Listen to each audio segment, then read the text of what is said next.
Muito boa noite para todos. Infelizmente hoje não foi possível entrarmos online na live devido a um problema de conexão na nossa região. Mas não vamos deixar de estar colocando um vídeo disponível a respeito de um assunto um pouco que intrigante e que muitas pessoas têm dúvida. E foi a intermédio de dúvidas de alguns irmãos, alguns amigos nossos relacionados a esse assunto, a qual nos dispusemos a estar discorrendo um pouquinho mais desse assunto para estar esclarecendo não somente para os irmãos que pediram para que discorrêssemos desse assunto, mas também para que você que também já ouviu muito falar desse assunto e nunca teve um esclarecimento total do assunto. Esperamos que possamos contribuir para mais esclarecimento e para o seu crescimento espiritual. O assunto que vamos discorrer é a respeito do vinho. Um assunto um pouco que intrigante e que rola uma certa polêmica entre os cristãos. Há a vertente do cristianismo que fala que o vinho é permitido o homem consumir vinho.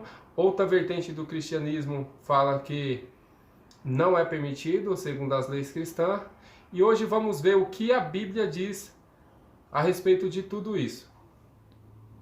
Eu vou pegar como referência Salmo 104. O vinho que alegra o coração do homem, o azeite que lhe dá brilho ao rosto, e o alimento que lhe sustenta as forças. Louvado seja Deus. Aqui o salmista, ele deixa bem claro que o vinho, ele tem a finalidade de alegrar o coração do homem. O azeite seria para dar um brilho, para dar um vigor, e o alimento para lhe dar força para continuar a sua trajetória. Pois bem, quando buscamos no meio da história, dentro da história, qual a relação entre o vinho e o povo escolhido por Deus? Qual a relação do vinho e as ordenanças do Senhor? Quando nós adentramos na história para verificar o vinho junto a tudo isso, nós observamos que no longo da história, todos os personagens bíblicos tinham contato com vinho. Toda a nação de Israel, a qual o cristianismo foi originada, tinha contato com vinho. No Novo Testamento, o primeiro milagre que Jesus fez foi nas bodas de Canaã, e foi transformar água em vinho. No salmista vai falar que um pouco de vinho alegra o coração do homem. Você deve estar se perguntando, ora, então todas essas evidências apontam para que nós possamos consumir vinho, é isso? Não, não é bem assim. Nós temos que entender o contexto da história.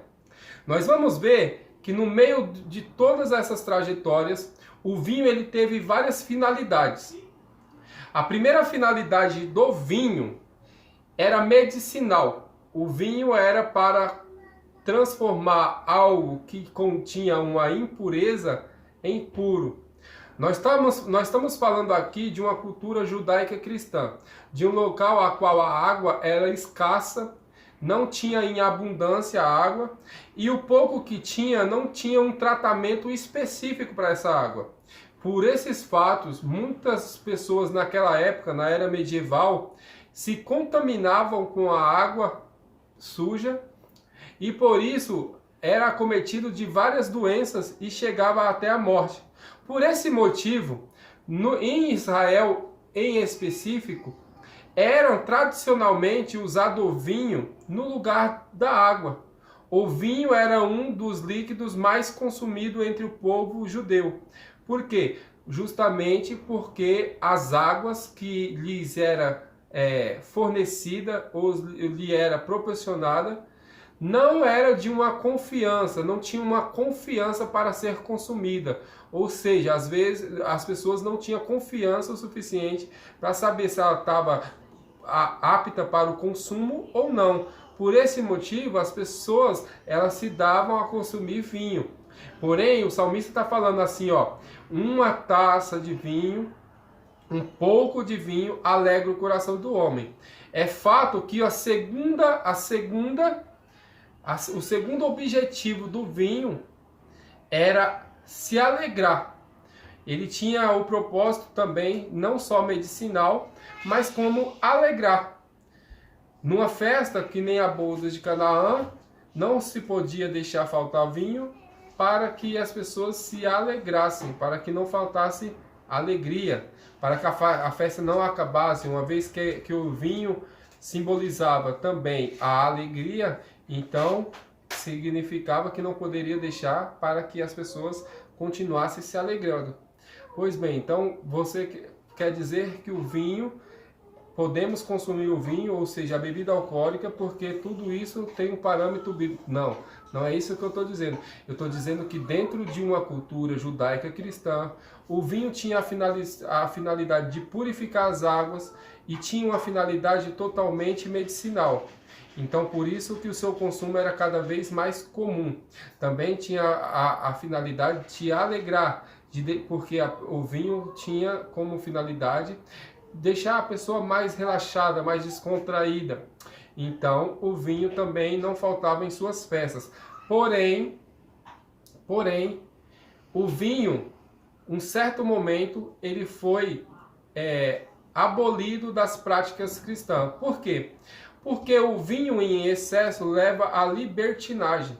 O vinho em excesso leva ao homem sair de suas faculdades mentais e faz com que ele perca o controle de suas ações. Então o vinho, nesse momento, ele passa a ser algo que vai trabalhar contra a sua disciplina para com Deus. Então é por esse motivo que o vinho não deve ser consumido, que não devemos nos deixar consumir por bebida alcoólica, segundo as Escrituras. Um fato muito semelhante a isso que eu estou falando é quando Cã, o filho de Noé, faz um ato. Devido à bebedeira de Noé, ele vai envergonhar o seu pai e por causa disso o seu pai o amaldiçoa. Ou seja, o vinho também tem essa conotação que te faz fazer coisas que você, em suas faculdades mentais normais, você não o faria. Então, por esses atributos do vinho, qual a igreja orienta que não seja consumido. Por quê? Porque dificilmente uma pessoa tem o domínio próprio quando ingere essa bebida. E hoje, Deus já aprove chegar águas purificadas até nós para que possamos matar a nossa sede. Então, esse é o entendimento a qual nós aprendemos tanto nas Escrituras